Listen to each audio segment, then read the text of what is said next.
श्रीशैलेदयाभात्रं दीभत्यादिगुणार्णवं यतीन्द्रप्रवणं वन्देरं अजामातरं मुनिं लक्ष्मीनाथसमारम्भां नादयामुनमद्वयाम् अस्मदाचार्यपर्यन्तां वन्दे गुरुपरम्परां भक्तामृतं विश्वजानूनमोधनं सर्वार्थं श्रीषडगोपवाङ्मयं सकस्ससाघोपनिषत्समागमं नमाम्यहं திராவிடவேதசாகரம்.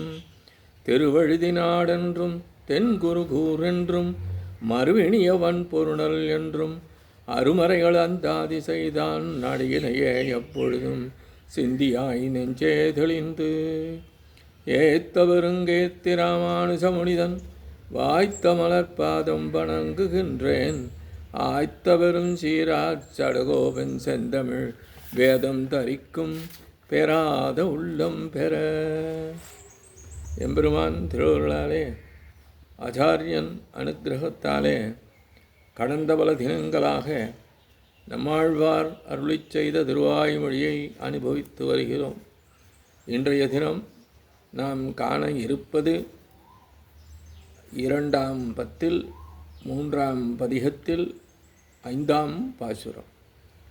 இனியார் ஞானங்களால் அடுக்கலடாத வெந்தாய் கனிவார் வீட்டின்பமே என் கடற்படாவமுதே தனியேன் வாழ் முதலே பொழிலேழுமேனமொன்றாய் நுனியார் கோட்டில் வைத்தாய் உன் பாதம் சேர்ந்தேனே.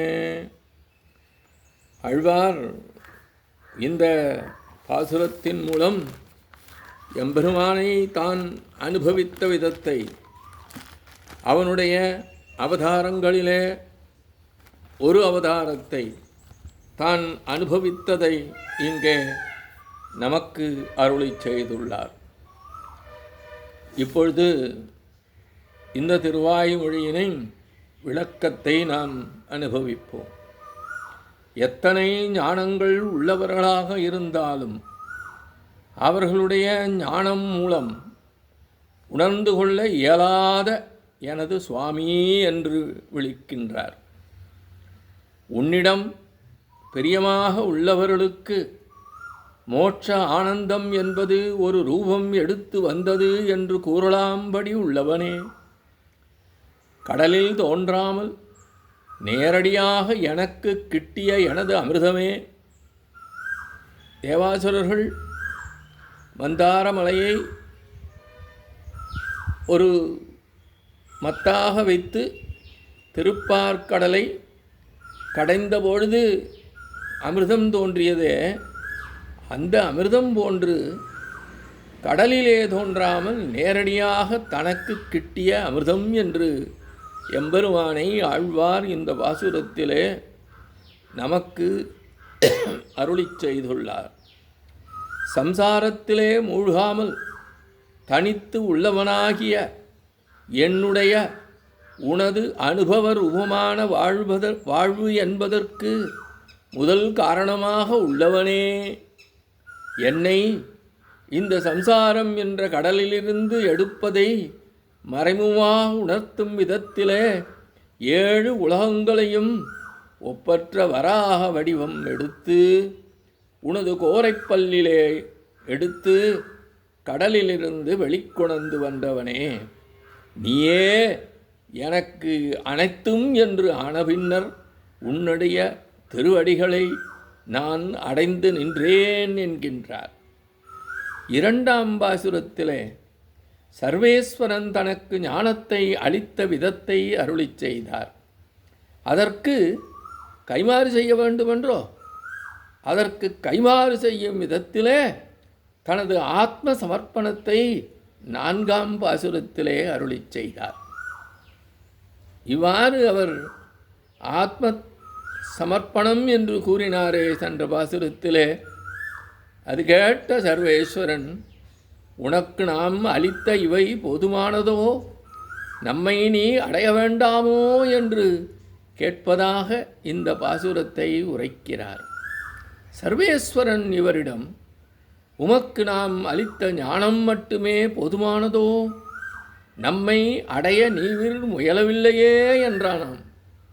அதற்கு ஆழ்வார், எனக்கு தொடக்கத்தில் ஏற்பட்ட புண்ணியம் என்பதே நீயே ஆகிறாய்.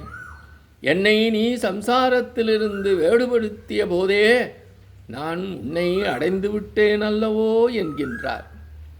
எத்துணை உயர்வான ஞானம் உடையவர்களும் தங்கள் ஞானம் கொண்டும் அவருடைய முயற்சி மூலம் அடைய முயன்றால் அறிய இயலாதவனே, துரியோதனனால் அளவிட இயலாமலும் இராவணனால் எடுக்க இயலாமலும் உள்ளவன் அந்த சர்வேஸ்வரன்.